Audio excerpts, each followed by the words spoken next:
Welcome to BitBoy Crypto. This is Around the Blockchain, and if you like making money through digital assets for financial freedom, go ahead, hit that like button, hit that subscribe button. That's what we like to do on this channel. That's our mission every day. And this is Around the Blockchain. We come to you Monday through Friday at 5:04 p.m. Eastern Standard Time because we are big fans of New Orleans-based rap, of course. And today's a great episode. We got some great guests, as always. And in that bottom right corner, we might have a surprise guest popping in the next couple minutes, but it's going to be a great episode. We're talking about U.S. banks offering a new stablecoin. Move over, Tether. Also, crypto markets are starting to pump, and the Gap launches an NFT collection. That's right, the Gap. You remember those old commercials back in the day. Fun brand. We'd like to see what they end up doing with that. You know, I'm going to be definitely interested, but let's get right into it. We're going to start with the man on the top right. We got Altcoin Daily, and let me just say, you are less than 3,000 away on Twitter from 1 million followers. So really, really good news there. I really hope you hit it. You know, maybe we hit it by the end of the day.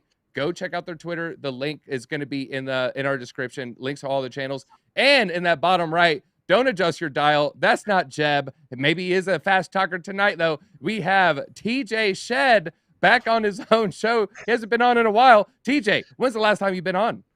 To be honest, I don't even know the last time I was on here. It's got to be since about a month or two when we started the show. So thanks for having me back.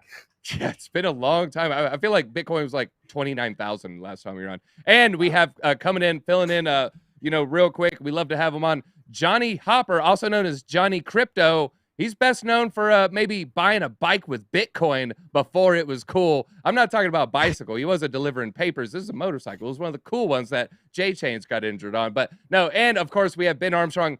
Watch out, Phil Jackson. There might be a new basketball coach, rising through the ranks, man. Is that something you're interested in, Ben? No, I'm not coaching basketball. My kid's got practice. I don't coach my kid in basketball. Okay. Guys, So, as everyone knows, I'm only 5'10". I did not have, a potential career in basketball but I will say this. My kid does take after me. He is a ball hog like no other. all right. Hey, don't discount Muggsy Bogues. You know, he was really good in Space Jam. I think, he was the reason they won. That's my hot take. But we're going to get right into it. But before we talk about our topics, you know what time it is, everybody. It's time for that plane to fly around the globe, and let's see what's going on in the broader crypto markets. Look at that. It has been a good day. We have Bitcoin at 43,000, almost knocking at that $44,000 door. I believe Frank said it was touching 44,000 right before we went live. We have Ethereum blasting past 3,200, now trying to turn 3,400 into support. BNB has just been on a tear the last couple of days, likes to be in that $500 range. Solana likes to be in that $200 range, maybe trying to climb back up. Cardano up about 10%. Terra Luna up about 10%. SHIB up about 15%. We've been seeing a Matic SHIB battle for the 13th spot. Polygon took it briefly. I think the meme coin people got angry. They bought up some more SHIB. Next thing you know, it's popping up. TJ, we're in the green. It's one of those good days. I'm going to bring it to you since, it's been so long since you've been on. On a day like this, it's easy to forget the pessimism we had just a mere 48 hours ago. Is there any words you can give to people who are just, maybe sipping that hopium a little too hard? Yeah, it's tough right now. We're definitely at an inflection point in the market. It's always interesting to me how fast the sentiment can change. One day, everybody's out there screaming the price is going to zero. It's all a Ponzi. Get out now before you lose all your money. The next day, price is going back to 100K, 200K. So it is interesting to see how fast the sentiment changes. And I can see it where you can make a case for both sides. I think one of the stories mentioned there, you got a lot of open interest that has some people worried. Then you got other people talking about a potential short squeeze, so we're right in the middle of, where it can kind of go either way. So obviously a lot of people in crypto that are heavily invested in crypto, you're going to have a bullish bias. You're going to want to see it go up. You think it's going to go up, and it will ultimately over time. It's just a matter of when and what. We got everybody focused on the Fed right now, what they may or may not do. So I think it's going to be really interesting. I would say cautious optimism is where I'm at right now. We're kind of positioning ourselves to be prepared to take actions no matter what direction it goes. And that's what I always say is you have to have a plan, and then you got to execute once you do have that plan. You can't just – that's what cracks me up is everybody has a plan. They say, if the price hits here, I'm going to do this.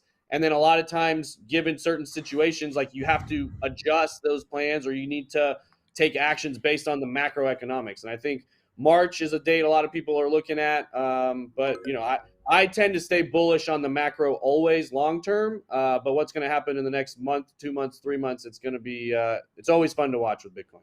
Yeah, I am guilty myself of having a plan then not following through. If you've done the same in crypto, and I know you have, make sure you go ahead, hit that like button, hit that subscribe button. It really helps us get this video out to all the people on YouTube. But now it's time to talk a little stablecoin, and this time with the insiders, with the bankers. They're the ones trying to get this stablecoin going. It is the founding members of the USDF consortium. It's New York Community Bank, First Bank, Sterling National Bank. These aren't the top 5 banks, but these are some of the top 50 banks. These are larger banks, and they want to have a bank-minted alternative to USDT and USDC. My first question on this Altcoin Daily, we've seen it before. If you've been in crypto for years, you've seen a story come out again and again and again. I'm not talking China bans crypto. I'm talking Tether FUD. With these banks, you know, issuing their own stablecoin, are we about to see a new slew of Tether FUD? And if so, how do you feel about that? First off, thank you for having me on. DZ, always great to be here. I would say the Tether FUD, as long as it's not backed, you know, directly in terms of either hard assets or with cash reserves, then hell yeah, we're going to see Tether FUD, especially from the US, because it is not regulated. Something to note though, as these different consortiums or different patches of or different banks, you know, form these stable coins in this next decade, I want everybody right now to head on over to Altcoin Daily IO on Twitter. That's Altcoin Daily IO on Twitter. You'll know you're there when you find the one that's about to pass 1 million subscribers. I just tweeted out a visual of how many banks we had in the 1990s versus how many banks we have had as of 2009. We went from 37 major banks in the 1990s, dwindled down to 4 as of 2009. That's Goldman Sachs, JP Morgan, and the other top 2, whatever those are. I think we'll probably see something similar in stablecoins, meaning only much faster because it's the digital age. Meaning all these different pockets of the banking system want to get in on this, want to form their own stablecoin. Obviously, it's the next logical step, and that'll be dwindled down as the Fed picks the winner, as the top banks pick the winner. So I think we're seeing something similar. Yeah, and speaking of picking winners, you put it pretty good there. They do have a proposed law. It's Representative Tom Emmer, and he wants to bar the Fed from giving digital currency accounts to consumers. He's saying, you know, it will pose a threat to privacy. Now, whether or not, you know, that works, that will be interesting to see. I have a question on this, Ben. If we do ban these, you know, digital currencies from being brought out to consumers, won't that hurt in the long run in this global USDC, you know, stablecoin war, whether it's with another country, whether it's with China? What would you say to these representatives that saying, you know, all are bad, you know, they're all going to be used to track you, they're all going to be used to, you know, violate your privacy? Is there a good way to do this at all? Well, I think that when it comes to Bitcoin, right? Bitcoin started out as a currency. We all know that. It's digital gold now. The right way to do it was with Bitcoin. Like, that was the right way to do it. The right way was with Bitcoin.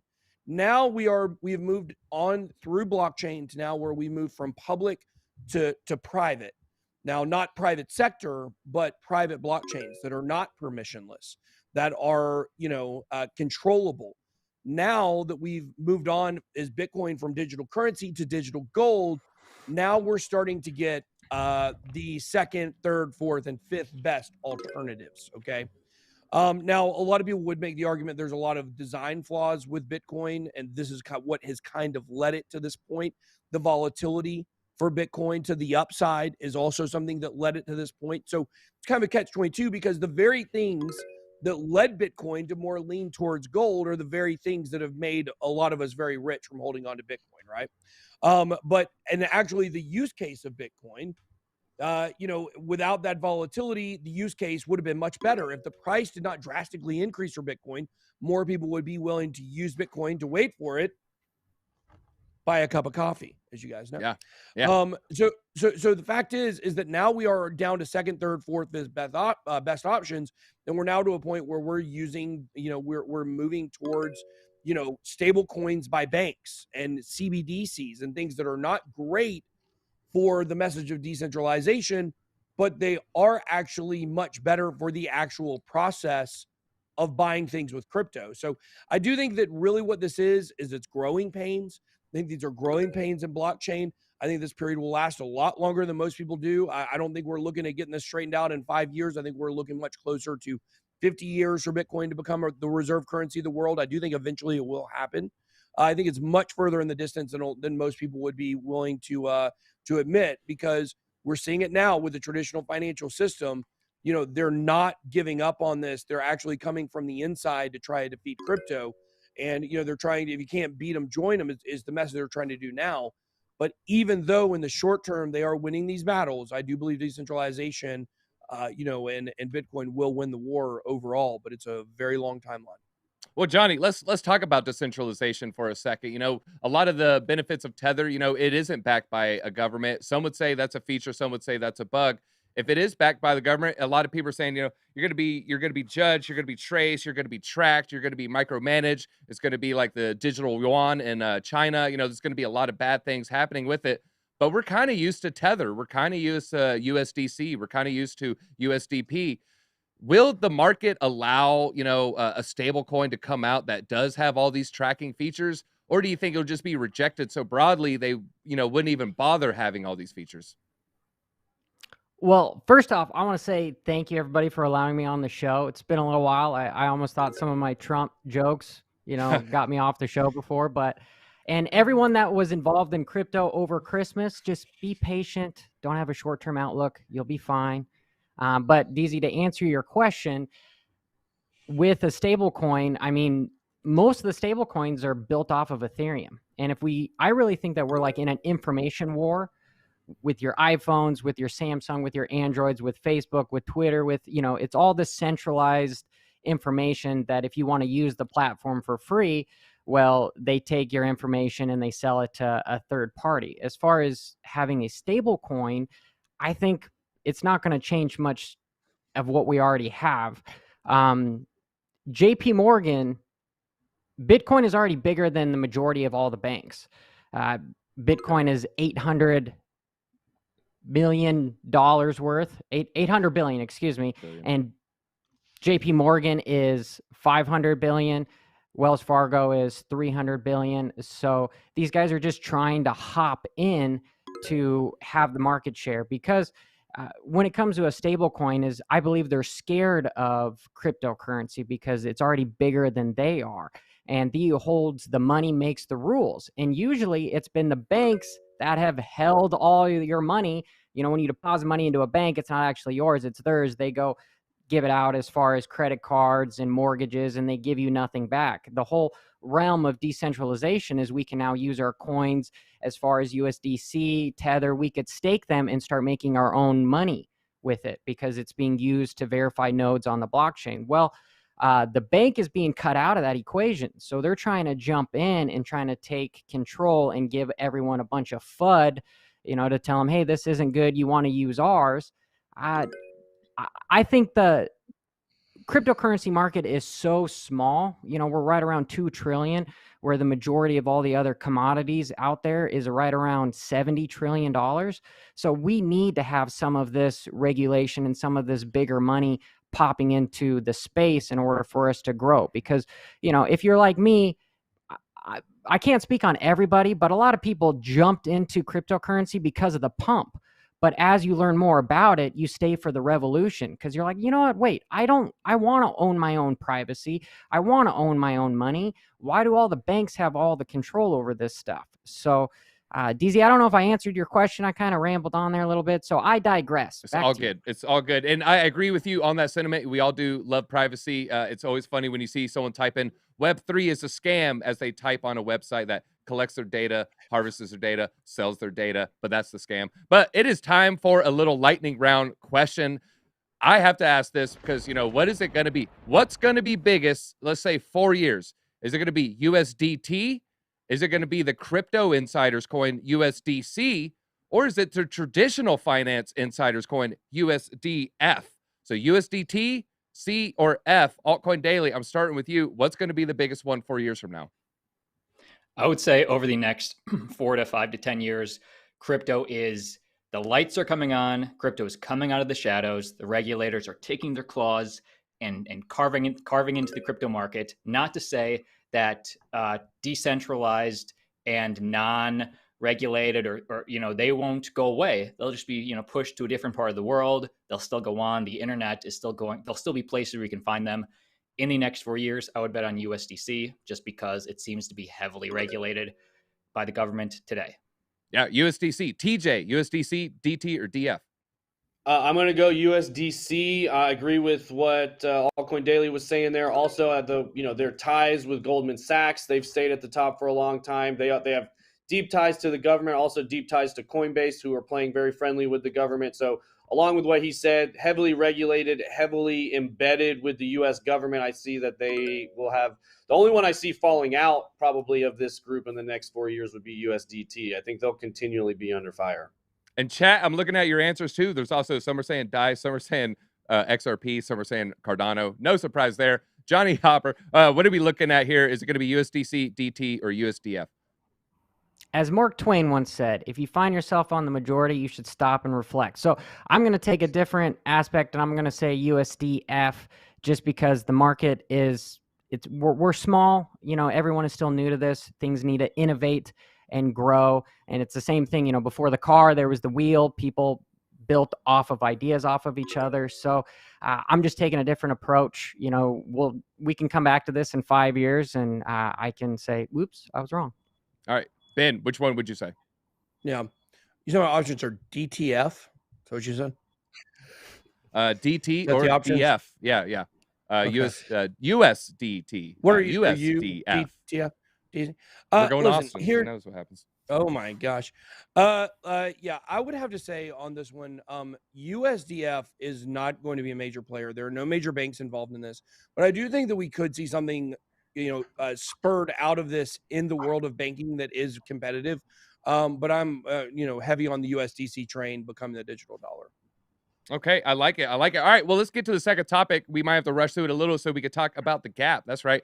Crypto markets are pumping. The whole crypto ecosystem's up about 4% on the day. Almost every coin in the top 10, I just kind of want to double check, is in the green. Even if you want to count Tether, it's up like that 0.001%. But Bitcoin, it may have rallied to 44,000 briefly. There's a lot of analysts saying, this was just a brief flash. We heard some people say it on our episode 2 nights ago. They're saying there's little hope for a sustained rally. Comeback is going to be short-lived if it does happen. But then we had the consumer price index came out today. Would you say, I'm going to bring it to you. Let's bring it back to you, TJ. Would you say the crypto markets have mostly priced in the same data of the Fed, kind of like the stock market? Or is it a little more of an immature market and it hasn't been priced in yet? No, I think it's, I wouldn't say the maturity of it will define what's priced in and what's not. I would say a lot of the people that are heavily involved in the crypto markets are some of the more sophisticated macro traders that do take into account some of these macro events. So, it is interesting. We alluded to it a little bit on the stream this morning.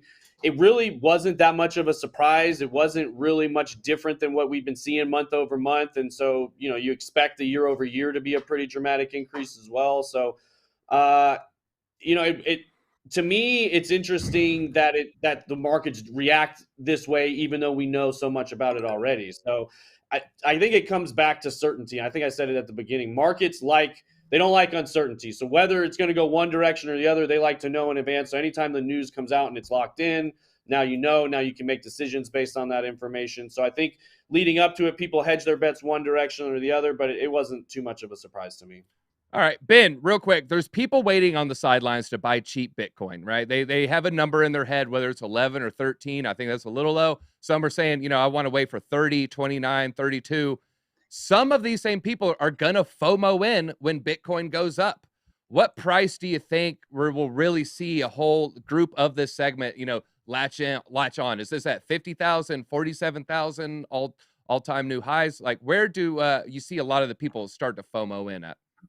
I think this is a great question because, your premise of this question is that there is a group of people sitting on the sideline. But I would argue that there are two different, very segmented groups of people sitting on the sideline. Okay.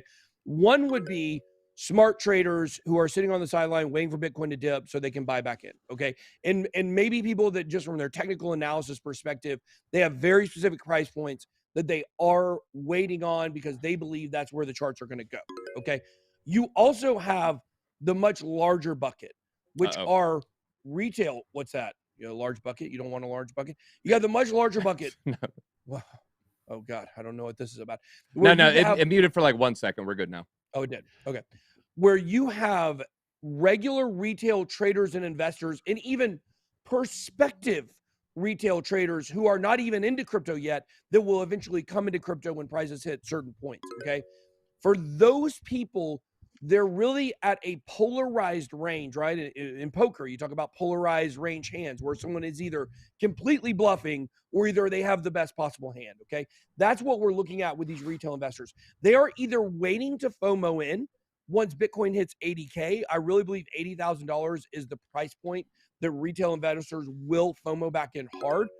And then you also have those that are going to need to wait for prices to get to prices so low and after a bounce, right? So let's say Bitcoin were to fall all the way down to $15,000. If Bitcoin fell all the way down to $15,000 or $10,000 and then started rising again and got back up around 20, then those people would think about coming into the market for the first time or coming back in, because they need to see the momentum going up. Retail investors are not going to sit on the sidelines and buy a bottom. That's never going to happen. Yeah, true. All right, real quick, Altcoin Daily. You know, speaking of this consumer price index, we got inflation that is just running out of control. Some of the metrics are up 40% year over year. Gasoline was, I think, 43%. Used cars was, I believe, 34%. Even the low end, you know, it's barely above the official number of 7. So it's very interesting. You'll see a handful of things at 6, a whole handful of things at 25, 30, and above. Yet the number is at 7%. A lot of people are wondering, you know, I keep hearing, you know, Bitcoin is a good hedge against inflation. Is there any other coin that you would say is also a good hedge or even a better hedge against inflation? Or is it just kind of Bitcoin? For me, it's Bitcoin.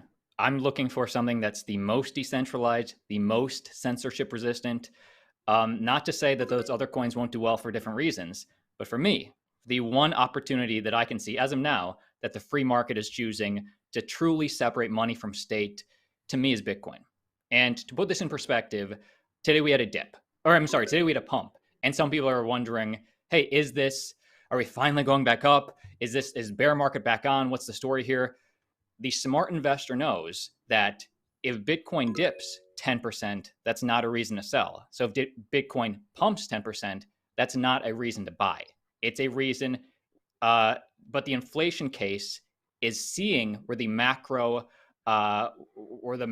narrative is going over these next 10 years, understanding that long term, the Fed, these governments, these central banks, they're not stopping. So sometime, and everybody has their own plan, sometime over the next 1, 6, 12 months, whatever that is to you, get off zero. Find a little bit, allocate a little bit into Bitcoin, something that you can't afford to lose, something that you can't afford to hold for 10 years, and start getting that little bit of schmuck insurance, you know, underneath the mattress, just as a hedge against the inflation of the US Fed.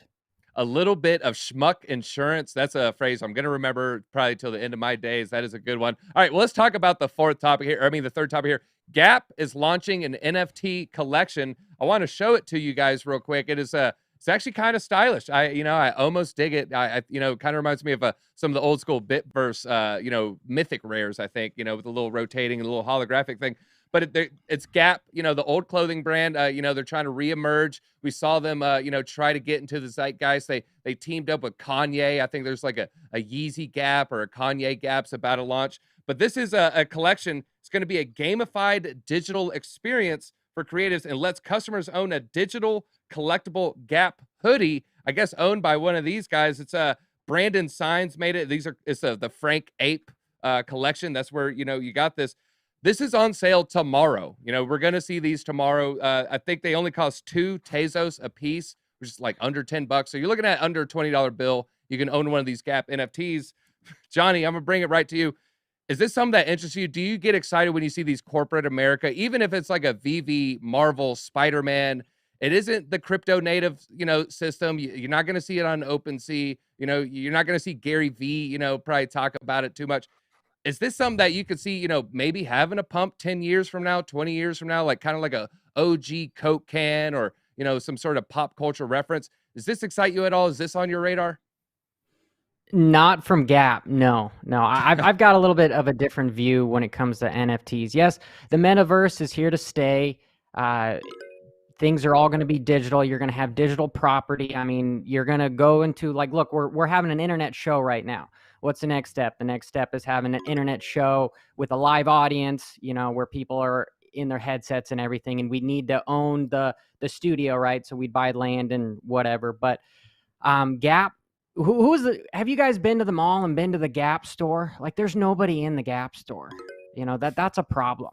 So to me, this is the 2000, the dot-com boom, where it's like, hey guys, let's follow the trend. NFTs are in, they're hot, they're sexy. Let's hop on board. Let's try to get some more revenue based on this stuff. And again, I do think NFTs are here to stay. I don't think the Gap deal is going to be a big deal. It's the same thing with AMC saying that they're going to have Shiba coin or accept Dogecoin. NFTs to me are like the riskiest asset right now in cryptocurrency, because like with Bitcoin and Ethereum, there's a fundamental reason to own those coins, whether it's decentralization or like Ethereum, it's like the ground, the app store to all the other coins to be built off of. But with NFTs, they're only worth what somebody next to you is willing to buy. And then if you go on places like OpenSea, you look on TikTok, you look on all this stuff, people are showing you, hey, I made $2 million selling this stuff. Well, what's happening, I'm not going to call it a Ponzi, but I'm kind of calling it a little bit of a Ponzi, is people are taking an image or an NFT, then they're buying it back from themselves, to inflate, to spoof the price, to make it look like this image or NFT sold for more than what it's worth, so that the next guy says, hey, I'm going to buy that now because it was already worth more. I'm waiting on all the NFTs for the space to kind of cool down, maybe when we are in a bear market, to try to pick some stuff up. But as of right now, my hedge to NFTs is being like on the Cardano and Ethereum, buying these base coins, because you're indirectly exposed to them, but you're not like directly owning an image that could be worth zero now. I personally think the Gap stuff is going to be like a fad, just like the Call of Duty helmet that they had with the NFTs. So again, DZ, I kind of have a bearish outlook. That's good. That's good. Sure. That's why, it's around the blockchain. We like to bring perspectives from all around the space. Now, TJ, I'm going to ask you kind of a corporate branding question, Mr. CEO. So I'm going to need you to put your CEO hat on. If you want to switch it to a suit real quick, that's fine. This is on Tezos. It's also who Ubisoft is using. They're energy efficient. They use proof of stake. Ubisoft, they're very, out there with like, hey, this isn't, boiling oceans. This isn't melting rainforests. This is why, this is safe. It's as much energy as you use in streaming, a YouTuber or something like that. So we're seeing a bad branding image with NFTs regarding, energy usage, energy consumption. And a lot of us know, depending on the chain, that's all FUD. However, we can't seem to get that message out. Do we have to rely on corporate America to really get the message out that like, hey guys, it's okay. We're not killing the last white rhino. Well, yeah, I mean, I would ask, who do you think is the one pushing the message that, NFTs are killing the environment, or that Bitcoin is a big cost of energy? It's not, when you compare it to many other things. So the fact that the argument doesn't hold any water, but it's so dramatically perpetuated across media, I would say, who's doing that, and then, that might be your answer.